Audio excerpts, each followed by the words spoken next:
ಕನ್ನಡದ ಜನಪ್ರಿಯ ಗಾದೆಗಳಲ್ಲಿ ಒಂದಾದ ತುಂಬಿದ ಕೊಡ ತುಡುಕುವುದಿಲ್ಲ ಎಂಬ ಮಾತು ಮನುಷ್ಯನ ನಡವಳಿಕೆ ಮತ್ತು ಜ್ಞಾನದ ಆಳವನ್ನು ಕುರಿತು ಬಹಳ ಅರ್ಥಗರ್ಭಿತವಾಗಿ ವಿವರಿಸುತ್ತದೆ. ಇದರ ಸಂಪೂರ್ಣ ವಿಸ್ತರಣೆ ಇಲ್ಲಿದೆ. 1. ಪೀಠಿಕೆ. ಗಾದೆಗಳು ವೇದಗಳಿಗೆ ಸಮಾನ.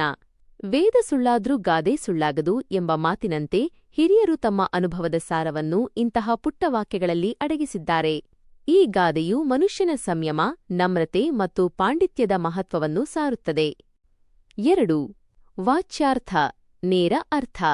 ಒಂದು ಕೊಡ ಅಥವಾ ಪಾತ್ರೆಯಲ್ಲಿ ನೀರು ಅಕ್ಕಪಕ್ಕದ ಅಂಚಿನವರೆಗೆ ಪೂರ್ತಿಯಾಗಿ ತುಂಬಿದ್ದರೆ ಅದನ್ನು ಹೊತ್ತೊಯ್ಯುವಾಗ ನೀರು ಅಲುಗಾಡುವುದಿಲ್ಲ ಅಥವಾ ಹೊರಚೆಲ್ಲುವುದಿಲ್ಲ.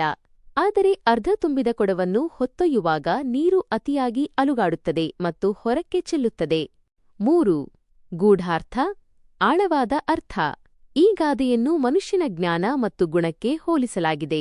ಜ್ಞಾನಿಗಳ ಲಕ್ಷಣ ಅಪ್ರತಿಮ ಪಾಂಡಿತ್ಯ ಹೊಂದಿದವರು ಅಥವಾ ಜೀವನದ ಅನುಭವವುಳ್ಳವರು ಎಂದಿಗೂ ಅಹಂಕಾರ ಪಡುವುದಿಲ್ಲ. ಅವರು ಸಮಾಧಾನಚಿತ್ತರಾಗಿರುತ್ತಾರೆ. ತಮಗೆಲ್ಲ ಗೊತ್ತು ಎಂದು ಅವರು ಎಲ್ಲೂ ಪ್ರದರ್ಶನಕ್ಕೆ ಇಳಿಯುವುದಿಲ್ಲ.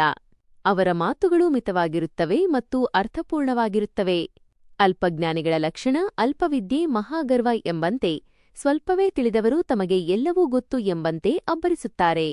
ಅರ್ಧ ತುಂಬಿದ ಕೊಡ ಅಲುಗಾಡುವಂತೆ ಇವರು ತಮ್ಮ ಅಲ್ಪಜ್ಞಾನವನ್ನು ಪ್ರದರ್ಶಿಸಲು ಹೋಗಿ ಹಾಸ್ಯಾಸ್ಪದವಾಗುತ್ತಾರೆ.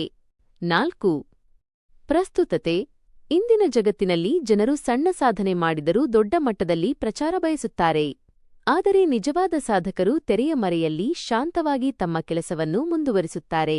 ಸಮಾಜದಲ್ಲಿ ಗೌರವ ಸಿಗುವುದು ಗಂಭೀರತೆ ಮತ್ತು ನಮ್ರತೆ ಇರುವವರಿಗೆ ಹೊರತು ಬಡಾಯಿ ಕೊಚ್ಚಿಕೊಳ್ಳುವವರಿಗಲ್ಲ.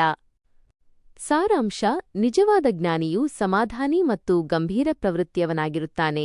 ಆಡಂಬರವಿಲ್ಲದ ಬದುಕು ಮತ್ತು ಅಹಂಕಾರವಿಲ್ಲದ ಜ್ಞಾನವೇ ಜೀವನದ ಶಕ್ತಿ ಎಂಬುದು ಈ ಗಾದೆಯ ಆಶಯ.